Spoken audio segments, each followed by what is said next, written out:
Brothers இந்த video வந்து நான் நேத்தியே வந்து போட்டிருக்கணும். வணக்கம் ஃபர்ஸ்ட் ஆஃப் ஆல். ஆனால் கொஞ்சம் லேட் ஆயிடுச்சு. இந்த வீடியோ வந்து லைக் யாரோ பார்க்குறாங்களோ இல்லையோ எனக்கு இதை பற்றி பேசணும். ஒரு ஹோல்சமான ஒரு விஷயம் எங்கள் ஃப்ரெண்ட்ஸ் வந்து பார்க்குறாங்க கொஞ்சம் பேர்னா அவங்க கூட எனக்கு ஷேர் பண்ணிக்கணும் அப்படின்னு தோணுச்சுங்க.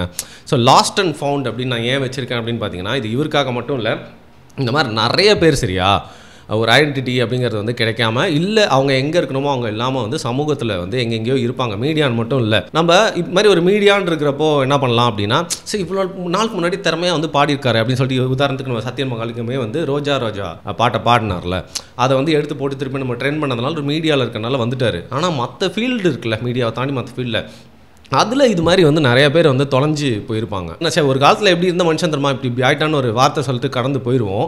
பட் எனக்கு என்ன தோணுது அப்படின்னா, என் லைஃப்பில் நான் ட்ரை பண்ணுற விஷயத்த நான் கூட ஷேர் பண்ணுறேன். ஒரு நீங்கள் பண்ணிட்டீங்க அப்படின்னா ஓகே, இந்த மாதிரி யாராவது அந்த பொட்டென்ஷியல் இருந்து அவங்க விழுந்து போயிட்டாங்க அப்படின்னு வச்சுக்கோங்களேன், திருப்பியும் அவங்களுக்கு ஒரு செகண்ட் சான்ஸை கொடுக்குற மாதிரி நம்மளோட சக்திக்கு என்ன பண்ண முடியுமோ, நம்மளோட பவரில் என்ன பண்ண முடியுமோ நம்ம வந்து பண்ணுங்க. ஸோ அப்படி இருக்கிறப்போ வந்து அந்த ஃபெயிலியர் இவங்க என்னால் எதுவுமே பண்ண முடியாது அப்படின்னு இருக்கிறவனை வந்து லைட்டாக நம்ம ஏதோ ஹெல்ப் பண்ணான்னு வச்சுக்கோங்க. எனக்குலாம் அந்த மாதிரி நிறைய பேர் ஹெல்ப் பண்ணியிருக்காங்க. அதுவும் நான் வந்து ஃப்ரெண்டுன்னு நினச்சவங்களோட வந்து இவெல்லாம் வந்து நம்ம ஃப்ரெண்டா அப்படின்னு நினச்சிட்டு வந்து டேய் நீலாம் வந்து நல்லா பண்ணணுண்டா வரணுண்டா அப்படின்னு சொல்லிட்டு தூக்கி விட்டுருக்காங்க. ஸோ அந்த மாதிரி எல்லாருக்குமே தூக்கி விடுறவங்க வேணும் வாழ்க்கையில். We are social animals. நம்ம மட்டுமே நம்மளோட உதவின்னு மட்டுமே வச்சுட்டு வாழ்ந்துட முடியாது. ஸோ அதனால் அந்த மாதிரி யாராவது பார்த்தா நீங்கள் வந்து கண்டிப்பாக அவங்கள வந்து முடுக்கி விடுங்க. அவங்களுக்கு ஃப்ரெண்ட்ஸாக இல்லைனா கூட பரவாயில்ல, உங்களுக்கு தெரிஞ்சவங்க இல்லை உனக்கு பிடிக்காதவனாக இருந்தால் கூட பரவாயில்லைங்க, அவனுக்கு திறமை இருக்குது, ஏதோ ஒரு சின்ன ஹெல்ப் என்னால் வந்து செய்ய முடியும் அப்படின்னா அவனை வந்து அடுத்த லெவலுக்கு போக வைக்க முடியும், அவனை ஆக்டிவேட் பண்ண முடியும்னா தயவு செய்து அதை வந்து பண்ணுங்கள். அப்படி இருக்கிறப்போ இந்த மாதிரி நிறையா நபர்கள் வந்து ஏதோ வந்தாங்க, ட்ரெண்ட் ஆனார், அவருக்கு வந்து ரீல்ஸ்லலாம் அவருக்காக வந்து பேசணும், கீழே சூப்பராக பாடுறாரு, இவருக்கே வாய்ப்பு கிடைக்கலன்னு சொல்லிட்டு கமெண்ட் எல்லாம் போட்டோம், அப்புறம் வந்து காணாமல் போயிட்டார் அப்படிங்கிற மாதிரி வந்து இருக்காது. பட் எனிவே டேலண்ட் மட்டும் இல்லாமல் ஹார்ட் ஒர்க் அப்படிங்கிற ஒரு விஷயம் இருந்தால் வந்து வேறு வழியே இல்லை சரியா, கடவுளால் கூட வந்து ஸ்டாப் பண்ண முடியாது அப்படின்னு சொல்லிட்டு திருக்குறளின் கோட்டில் நான் வந்து சொல்கிறேன். எனக்கு கடவுள் நம்பிக்கைலாம் இருக்குது. ஸோ என்னடா சொல்லுவார் அப்படின்னு கேட்டிங்கன்னா, இந்த சத்யன் மகாலிங்கம் அவர் இருக்கார்ல, அவர் வந்து பார்த்திங்கன்னா இந்த மாதிரி ஸ்டேஜில் வந்து பாடிட்டு இருந்த நபர் தான். அதற்கப்புறம் அவருக்கு வந்து சினிமாவில் நிறைய பேருக்கு தெரியாமல் இருக்கலாம், தெரிஞ்சிருக்கலாம், வாய்ப்பெலாம் கிடச்சி சில பாட்டெலாம் வந்து பாடியிருக்காரு. பாஸ் என்கிற பாஸ்கரன் மாதிரி நிறையா படத்தில் வந்து பாடியிருக்காரு. வேறு மொழிகள்லாம் கூட வந்து பாடியிருக்காரு. இன்னொரு விஷயம் என்னென்னா, அவர் வந்து மியூசிக் கம்போஸும் வந்து பார்த்திங்கன்னா 2-3 மொழிகள்லாம் வந்து பண்ணியிருக்காரு. ஸோ அண்ட் ஸ்டேஜ் ஷோஸ் இந்த மாதிரி நிறைய விஷயத்தில் ஏதோ ஒரு வகையில் ஃபீல்டில் தான் இருக்கார். அவர் வந்து ரொம்ப கஷ்டப்படுறாரு. அவருக்கு வந்து பார்த்திங்கன்னா பொருளாதார ரீதியில் வந்து ரொம்ப கஷ்டமாக இருக்குது. அந்த மாதிரிலாம் இல்லை, அவருக்கும் இந்த இசைத்துறையில் நிறைய கான்டாக்ட்ஸ்லாம் இருக்குது. ஏதோ ஒரு வகையில் மீடியா கூடயே மட்டும் இல்லாமல் குறிப்பாக இசைத்துறையில் அவர் வந்து பார்த்திங்கன்னா அவரோட வேலை, அவரோட ப்ரொஃபஷன் அப்படின்னு போயிட்டுருக்கு. அதன் மூலியமாக வந்து பணம் ஈட்டி ஒரு நல்ல டீசெண்டான வாழ்க்கை தான் வாழ்ந்துட்டுருக்காரு. பட் என்ன கஷ்டமாக இருந்துச்சுன்னா, எல்லாருக்குமே ஏன் அதை வந்து திருப்பி ஷேர் பண்ணுறாங்க, யோ செம்மையாக பாடுறாப்லையா, இவர் வந்து தொடர்ந்து வந்து நிறைய பாடல் வந்து பாடியிருக்கணுமே, அந்த ரோஜா ரோஜா பாடின அந்த சிங்கர் மாதிரியே வந்து செம்மையாக பாடியிருக்காரு. அது மட்டும் இல்லாமல் இவருக்குள்ளே இன்னும் நிறைய திறமை இருக்கும் போல், ஏன் இவங்கெல்லாம் வந்து வரல அப்படிங்கிற ஆதங்கம், ஒரு கேள்வி, அதை அப்ரிஷியேட் பண்ணணும் என்னைக்கோ அந்த விஷயத்தன்றனால திருப்பியும் வந்து ஒரு ட்ரெண்ட் ஆகிட்டு இருந்தார். எந்த ஃபீல்டாக இருந்தாலும், நான் வந்து மீடியா ஃபீல்டு மட்டும் சொல்ல, எந்த ஃபீல்டாக இருந்தாலும் ஒரு குறிப்பிட்ட சில நபர்களால் தான் ரொம்ப நாள் வந்து சஸ்டெயின் பண்ண முடியும் அப்படிங்கிற மாதிரி ஒரு situation I'm really sorry to say கண்டிப்பாக இருக்க தான் வந்து செய்யுது. அது வந்து சத்தியமாக உடனே நான் சொன்னோன்னே ஒரு சமூகத்தினர் ஒரு பிரிவினர் மேலே வந்து உங்களோட பார்வை வந்து திரும்பும். அது ஒன்றும் தப்பே இல்லை. அப்படி ஒரு விஷயம்லாம் வந்து கண்டிப்பாக நடந்துருக்கு. நம்மளே வந்து நிறைய வாட்டி அதுக்கு எதிராக பேசி இன்றைக்கி வரைக்கும் வந்து பார்த்திங்கன்னா சில பேரோட ஹேட்டை வந்து சம்பாதிச்சிட்ருக்கோம். ஆனால் பேச நிறைய பேர் தயங்குற விஷயம் என்னென்னு பார்த்தீங்கன்னா, ஒரு பிரிவினர் அப்படி பண்ணிட்டாங்களே அந்த குரூப்பிசம், அதை பார்த்து என்ன பண்ணிட்டாங்க, ஓ இப்படி தான் நம்ம வந்து நம்மளெல்லாம் முன்னேற்ற முடியும் அப்படின்னு நினச்சி அவன் பண்ண அதே விஷயத்த நம்மளோட குரூப்புக்கும் பண்ணணும் அப்படின்னு சொல்லிட்டு எல்லா துறையிலுமே ஒரு குரூப்பிசத்தை வளர்த்து வச்சுட்டு நம்மளோட ஆட்கள், அதாவது இதுக்கு மேலே நான் ஓப்பனாக சொல்லணும்னு நினைக்கல, நான் அவசியம் இல்லைன்னு நினைக்கிறேன், நம்மளோட நம்பிக்கை சார்ந்தவன் இல்லையே நம்மளோட இனத்தை சேர்ந்தவன் நம்மளோட ஆட்கள் அப்படிங்கிறனாலே வந்து உள்ளே பூத்து ட்ரை பண்ணுறது. திறமை இல்லைனாலும் சரி, திறமை இருந்தால் கூட பரவாயில்ல, கழுது போகுது அப்படின்னு சொல்லி விட்டுடலாம். பட் திறமை இருந்தாலும் வந்து பார்த்திங்கன்னா ஜஸ்ட் பிகாஸ் அவங்களோட குரூப்பை சார்ந்தவங்க இல்லை அப்படிங்கிறனால வந்து ஒதுக்கி வச்சுருவாங்கங்க. ஒதுக்கி வைக்கிறது மட்டும் இல்லாமல் என்ன பண்ணுவாங்க, ஒரு ஸ்டெப் மேலே போய் நீ ஒருத்தனுக்கு உதவி பண்ணலனா கூட பரவாயில்ல, சான்சஸ் எல்லாம் வந்து கெடுத்து விட்ருவாங்க. இது நீங்கள் வந்து ஒரு துறை இந்த துறை அப்படின்லாம் இல்லை, எல்லா துறையுமே இருக்கும். ஆனால் சினிமாவில் இது வந்து பார்த்திங்கன்னா கொடூரமான துரோகங்கள்லாம் வந்து நிறையா நடக்கும். அது வந்து ஒரு மாதிரி நாசுக்காக வந்து செய்வாங்க. சினிமான்னு மட்டும் இல்லை, மீடியா ஃபீல்டில் அப்படி அதற்கு பலியானவர்கள் இங்கே பல பேர். இன்றைக்கி நீங்கள் ஓடிடியில் இருக்கிற ஹெட்டாக உட்காந்துருக்கவங்க, கதையை செலக்ட் பண்ணுறவங்க யாருன்னு பார்த்தீங்கன்னா எல்லாருமே ஒரு குரூப்பாக இருப்பாங்க. அதுமாதிரி சினிமாவில் வந்து பார்த்திங்கன்னா நம்ம டப்பிங் இண்டஸ்ட்ரியில் வந்து அங்கே ஒரு குரூப்பிசம் இருக்குது. அதில் ஒரு மொழியை பேசக்கூடியவங்களோட ஆதிக்கம் ரொம்ப அதிகம். லைட்மேன் இருக்காங்களா, அதில் இது மாதிரி சொல்லிகிட்டே வந்து போகலாம். மேக்கப் ஆர்டிஸ்ட் இருக்காங்களா, இது மாதிரி எல்லாத்துலேயுமே ஒரு மொழி பேசுகிறாங்க, இல்லை ஒரு சமூகம் சார்ந்தவங்களாம் இருக்காங்கன்னா அந்த குரூப்பிசத்தை வளர்த்து மற்றவங்க உள்ளே வராமல் வந்து பண்ணிகிட்டே இருப்பாங்க. அப்படி தான் இந்த இசைத்துறையிலையும் வந்து குறிப்பாக சிங்கராக நீங்கள் இருக்கணும் அப்படின்னா உங்களுக்கு திறமை இருந்தால் ஓகே போதும், ஒரு வாய்ப்பு கூட கிடச்சிடும். 4 படத்தில் ஒரு 4 பாட்டு கூட பாடி உங்களோட குரல் வந்து எல்லாருக்கிட்டையும் போய் சேர்ந்து அந்த பாட்டு கூட ஹிட் ஆயிருங்க. You will be a most celebrated celebrity. அந்த வருஷம் எல்லா காலேஜ் ஷோஸ்க்கும் உங்களை தான் கூப்பிடுவாங்க, எல்லா டிவிலையும் மியூசிக் சேனல் அந்த ஷோக்கெலாம் உங்களை தான் வந்து ஜட்ஜாக கூப்பிடுவாங்க, அப்படிலாம் இருப்பீங்க. ஆனால் இவர் நல்லா பாடிட்டே இருந்தார், எங்கே போனார் அப்படின்னு பார்த்தா வந்து 1 வருஷம் 1.5 வருஷம் அதை தாண்டி நீங்கள் வந்து நிற்க மாட்டீங்க, நீங்கள் காணாமல் போயிடுவீங்க. இந்த மாதிரி நான் பேர் சொல்ல விரும்பலை, உங்களோட கற்பனைக்கே விட்டுறோம். நிறைய சிங்கர்ஸ் அப்படியே வருவாங்க, பாடுவாங்க, 10-15 பாட்டு பாடுவாங்க, 2 வருஷம் ஃபேமஸாக இருப்பாங்க, அதுக்கப்புறம் அப்படியே போயிடுவாங்க.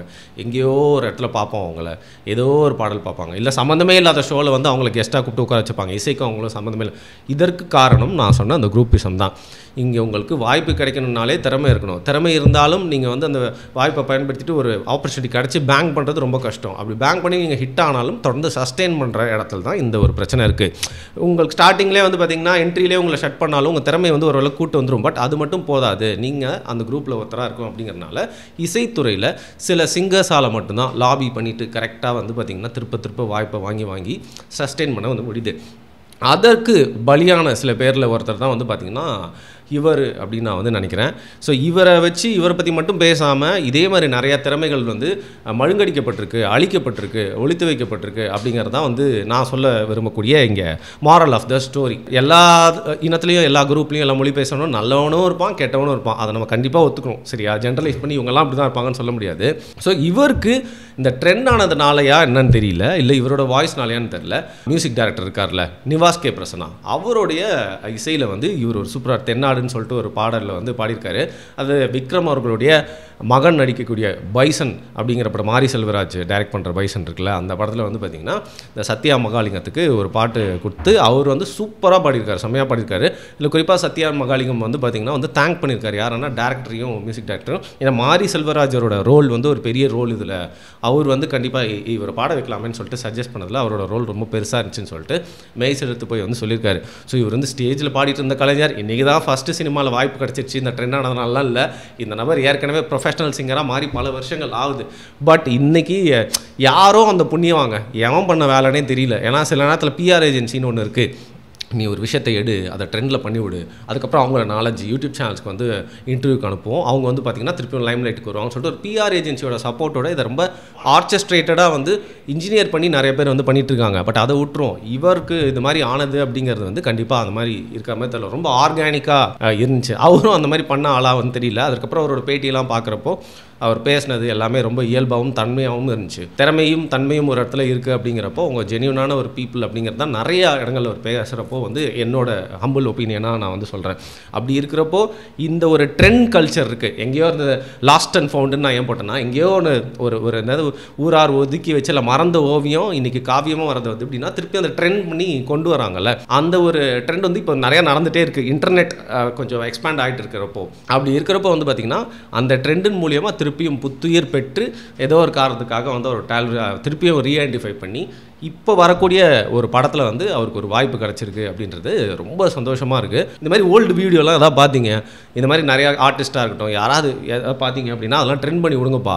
ஏன்னா அவங்களுக்கு அதுதான் வந்து செகண்ட் சான்ஸு. ஏதோ ஒரு மூலையில் எவனோ ஒருத்தன் வந்து ஒரு சூப்பராக பண்ணியிருக்காருன்னு சொல்லிட்டு ட்ரெண்ட் பண்ணி விடுறது அவங்களோட லைஃப்க்கு எந்த அளவுக்கு ஒரு புத்துயிர் பெற்று வந்து திருப்பியும் வந்து ஒரு கம்பேக் கொடுக்க முடியுது அப்படின்னா வந்து இந்த internet is not a joke. So இன்டர்நெட்டில் வந்து பார்த்திங்கன்னா சீரியஸாக இல்லாமல் ஜோக்கான விஷயங்கள் நிறையா இருக்கும். But internet is not a joke. அது வந்து ஒருத்தரோட வாழ்க்கையை அழிக்கவும் முடியும்.